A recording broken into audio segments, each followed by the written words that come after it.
Listening is very vital in our daily communication, and this course looks at the process of listening, the factors involved in active, emphatic, evaluative, and critical listening, and specific barriers that inhibit listening. At the end of the LO, learners should be able to identify, specify important reasons of reading, understand the tenets of reading. Teaching reading can be a demanding task, as it is often difficult to know how to improve your students' skills. But, just like listening skills, reading skills can be learned, practiced, and mastered. Let's begin by understanding what reading is and how to improve our reading skills. Reading involves the use of the eyes and the brain. In order to read fast and efficiently, you need to use more of your brain. This means using your eyes and brain together well. To do this, you need to read purposefully, interactively. Move the mouse over the highlighted words to know more.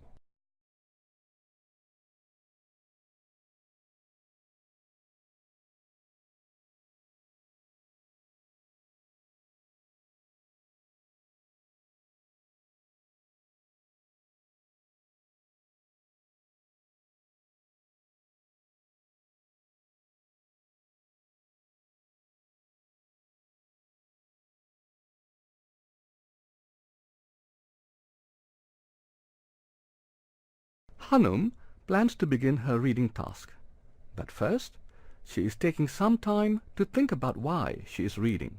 This is important to establish so that she has a clear goal as to her purpose for reading. Click on each of her thoughts to discover a number of possible purposes for reading.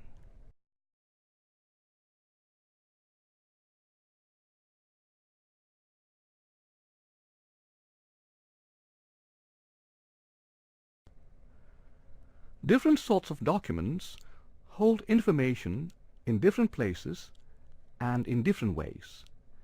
They have different depth and breadth of coverage.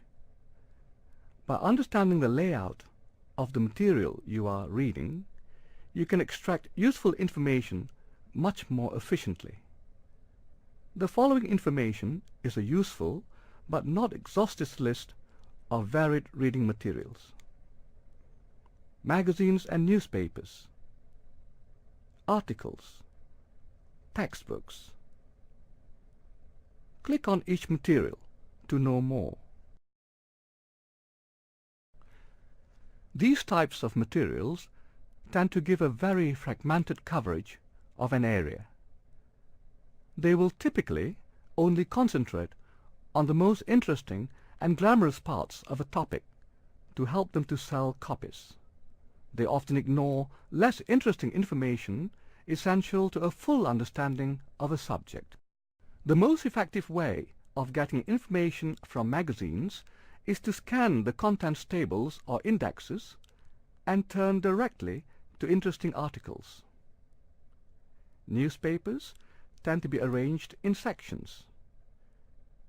If you read a paper often, you can learn quickly which sections are useful and which ones you can skip altogether.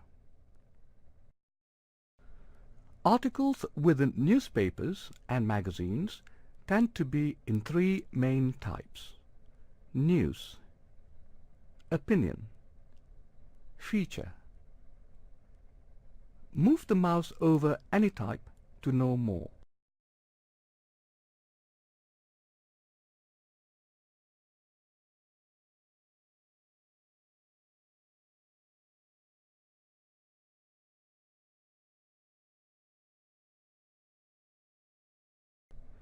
Efficient reading strategy, such as learning about how texts are structured in your subject, is important.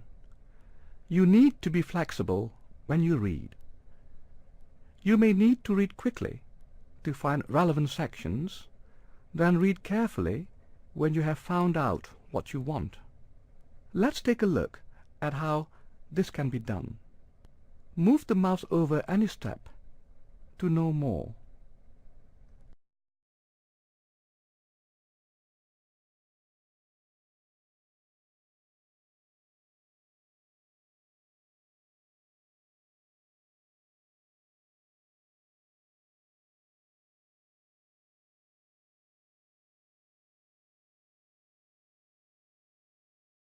Did you ever find yourself reading a chapter in a textbook and not being able to remember what you read? There is a sure way to remedy this. Let's take a look at them. Survey. One paragraph at a time. Write questions in the margin. Mark the answer to that question. Move the mouse over any step to know more.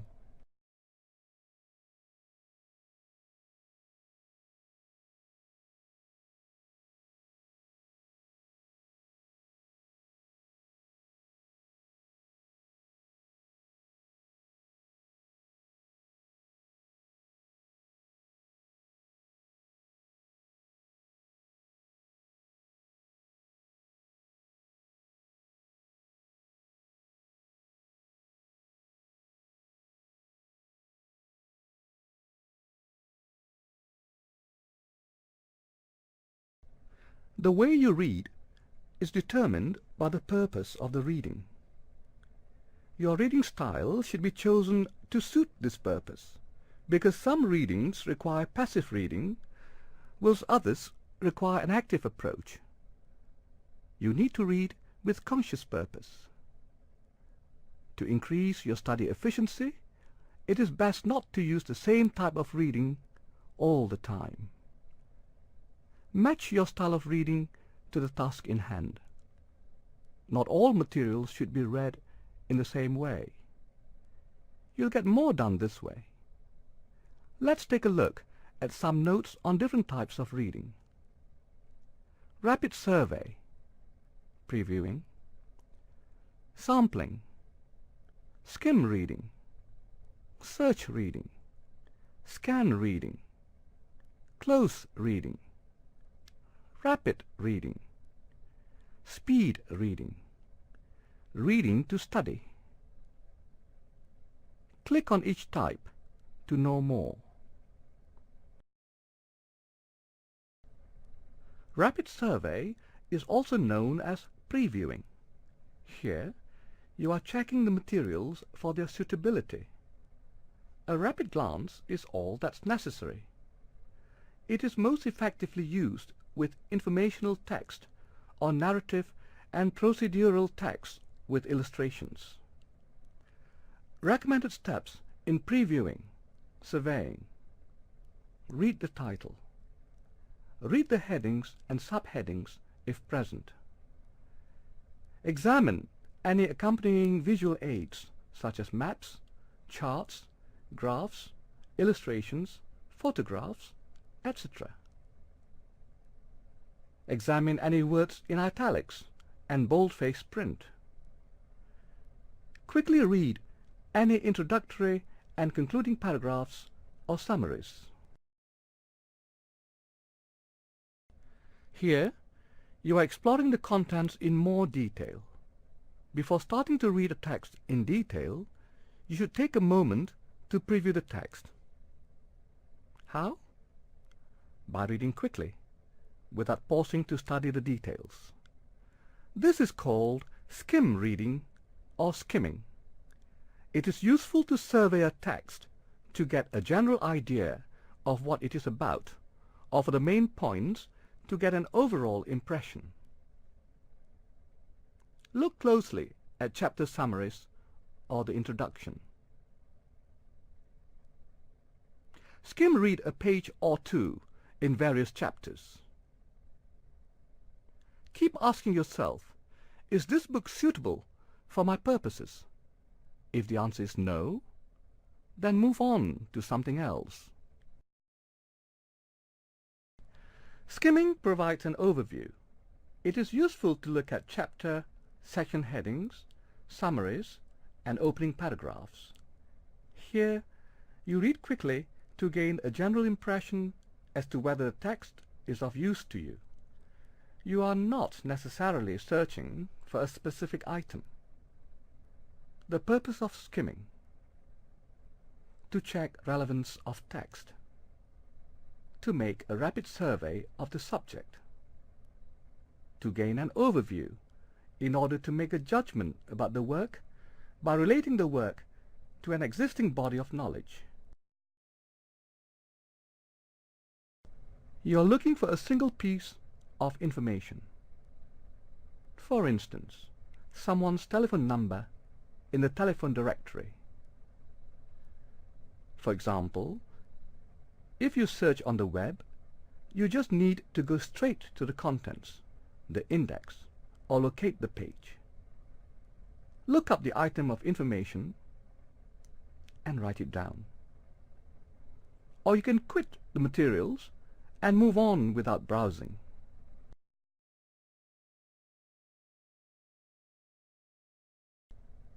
After having skimmed the text, the reader can study the text in more detail, reading more slowly and carefully, and looking for specific information that he is interested in. This is called scanning.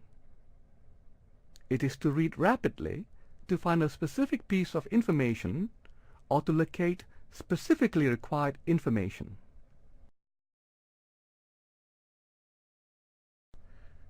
This is serious reading, as you may need to read word by word for understanding of the content.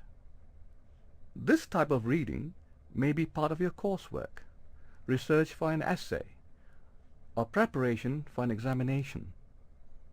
It is the most common approach in any serious form of study. This type of reading, however, is time-consuming and demands a high level of concentration. Some material is not readily understood and so requires a slow and careful analytical read. For example, unfamiliar words and concepts, scientific formulae. It can take up to an hour just to read a few lines of text.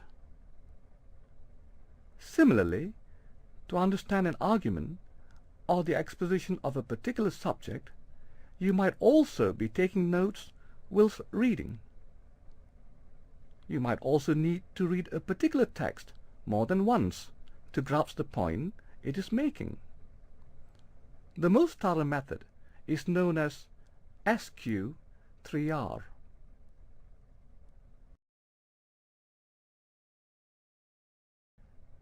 This approach is used in disciplines such as literary studies, philosophy, and religious studies. It is reading for aesthetic appreciation or for detailed analysis at a linguistic or philosophic level. The text is examined for any possible meaning it may yield.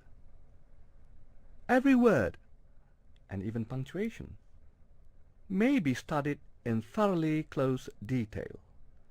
The text is being cross-examined for all its potential connotations or associations. The outcomes of this approach are interpretations of the text.